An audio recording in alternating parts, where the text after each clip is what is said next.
Today, we're digging into 4 big reasons your English goal sucks. And more importantly, how to fix it.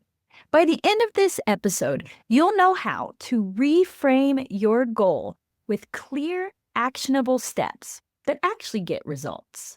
And here's the cool part these tips don't just work for English, you can apply them to any goal that you're trying to achieve.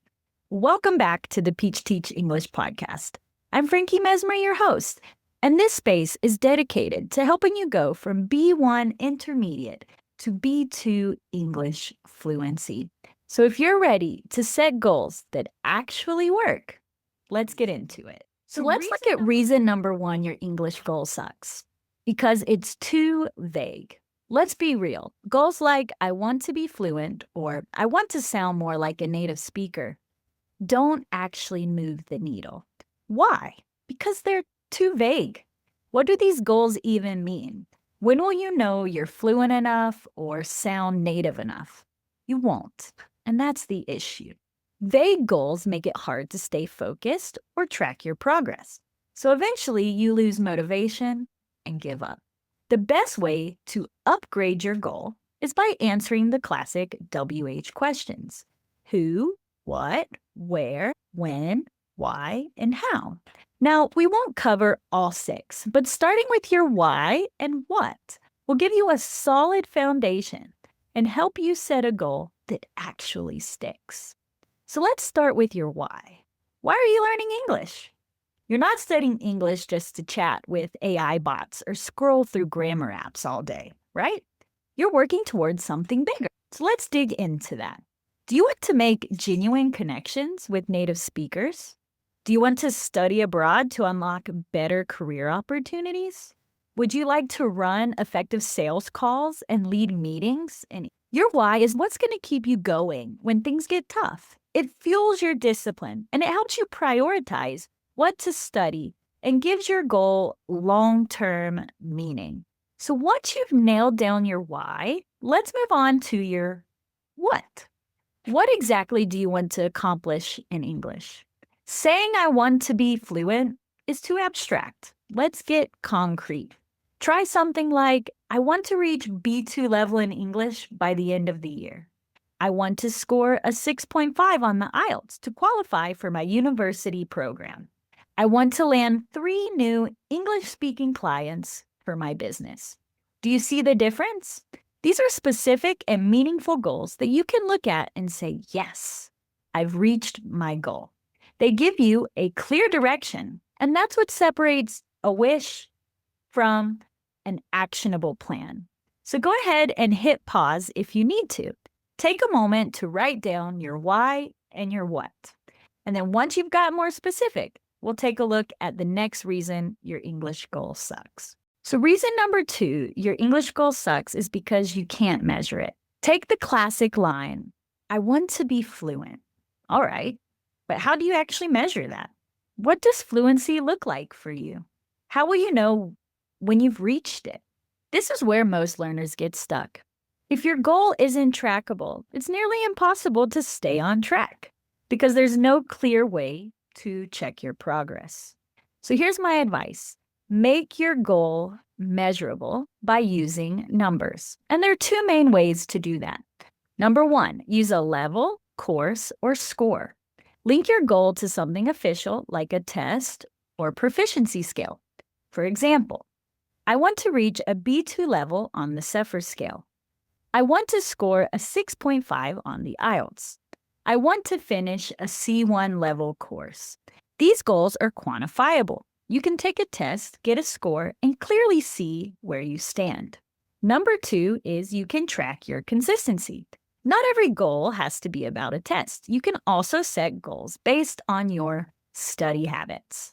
These are sometimes called process goals, and they keep you focused on daily actions. For example, I'll study English for 5 hours each week. I'll learn 10 new words every Monday. You either did it or you didn't. And that clarity makes it easier to stay accountable and avoid burnout. So before you keep chasing this abstract idea of fluency, ask yourself, What does fluency actually mean for me? And how will I know when I've made real progress? When you make your goals measurable, you take the guesswork out of your learning. And that's how you set yourself up to succeed. Reason number 3 your English goal sucks. You have no timeline, or that timeline is completely unrealistic. A lot of people tell me, I want to be fluent now, or in 3 months, for example. Okay, let's break that down. To move from B1 to B2, the average learner needs around 200 to 250 hours of focused study. To do that in 3 months, you need to study for about 3 hours a day. And you can't miss a day. Can you do that? If so, perhaps that's the right goal for you. If you can't, don't push yourself too hard. You will start to hate English. A more realistic goal is studying 5 to 10 hours per week, which means you're looking at 6 months to a full year to reach B2 fluency. That's not bad. It's actually a very achievable timeline. But you've got to pace yourself. A goal without a timeline is just a wish. And an unrealistic timeline, that's a fast track to frustration and burnout. So here's what I want you to ask yourself. How many hours per week can I realistically commit to English? What's sustainable for me? Not just for 1 week, but over the next 3 to 6 months. And be honest with yourself here.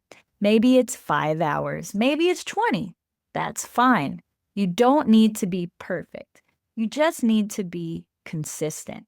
But the learners who win are the ones who stick with it long enough to see the results. You don't need to cram. You don't need to study 4 hours a day. What you need is a clear, realistic timeline and a pace that helps you make steady, incremental progress. And most importantly, enjoy the process. If you hate your study plan, you won't follow through. So build one you can stick to and that makes you feel proud of your progress each week. Reason number 4, your English goal sucks. You're trying to do too much. Let me guess. You've got 5 apps on your phone, 3 grammar books, a playlist full of YouTube videos, and at least 2 courses you haven't finished. The problem isn't that these tools are bad. The problem is that your attention is completely scattered. When you're bouncing between different methods with no structure, it's almost impossible to stay consistent or see real progress.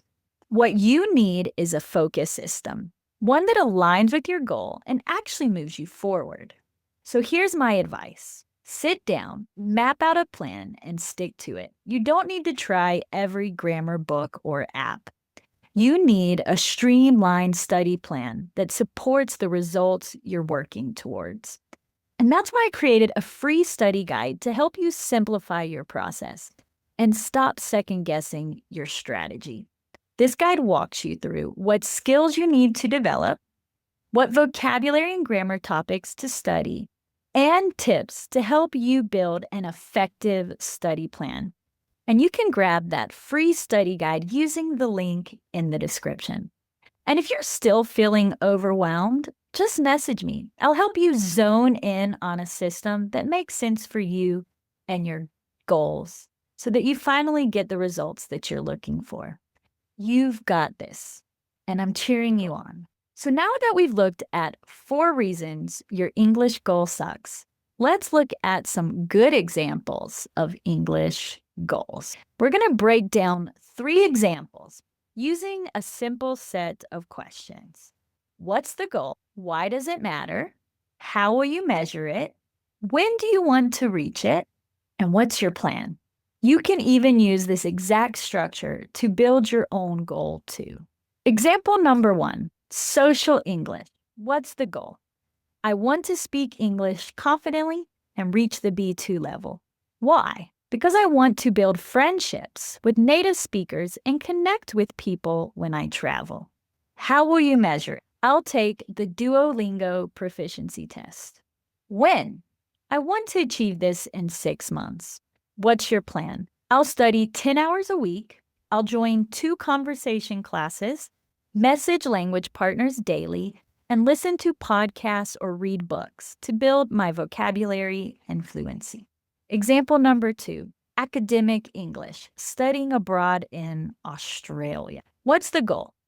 I want to get a 6.5 on the IELTS exam. Why?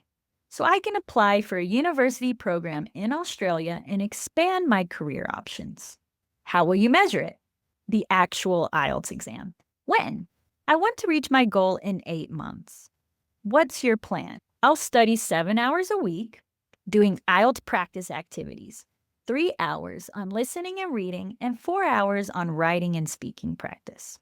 And example number 3, business English, leading sales calls.